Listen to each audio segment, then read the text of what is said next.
बिशाह में जसकम बशीर ख़ान कुरैशी जे सीनियर अॻवान डॉक्टर नियाज़ कालाणी ऐं ॿी क़ौम परस्त अॻवाननि जे घरनि मथां चढ़ाई ऐं बिलाजवाज़ गिरफ़्तारियुनि ख़िलाफ़ जसकम बशीर ख़ान मटियारी ज़िले जे चीफ ऑर्गेनाइज़र आबिद हुसैन शाहाणी, अब्दुल शकूर जमाली, शीरल मक्सी ऐं ॿियनि जी अॻवानी में कारकुननि पारां तंबूरा चौक आॾो एहतजाज जी मुज़ाहिरो करे नारेबाज़ी कई वई। इन मौक़े ते अॻवाननि आबिद हुसैन शाहाणी, अब्दुल शकूर जमाली ऐं ॿियनि चयो त क़ौम परस्त जमायतुनि पारां सिंध में अमन रवादारी क़ाइमु रखण ऐं इंतिहा पसंदीअ ख़िलाफ़ ऐलानियुनि मार्च जे ॾोह में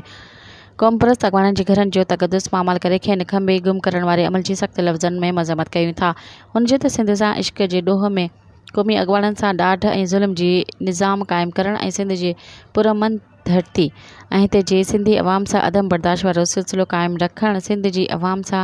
सिधी सही दुश्मनी आहे। हुननि रियासती इदारनि खां घुर कई त फ़ौरी तौर ते जसकम बशीर ख़ान जी अॻवानी डॉक्टर नियाज़ कालाणी समेत तमामु खां बेगुम कयल अॻवाननि ऐं क़ौमी कारकुननि खे आज़ादु कयो वञे। ॿी सूरत में समूरी सिंध में क़ौमी शाहराऊं बंदि करे एहतजाजी धरणा हया वेंदा। मज़ीद ख़बरनि ऐं तफ़सीलात लाइ विज़िट कयो असांजी वेबसाइट www.awamiNewsHD.com ऐं ॾिसंदा रहो अवामी न्यूज़ HD।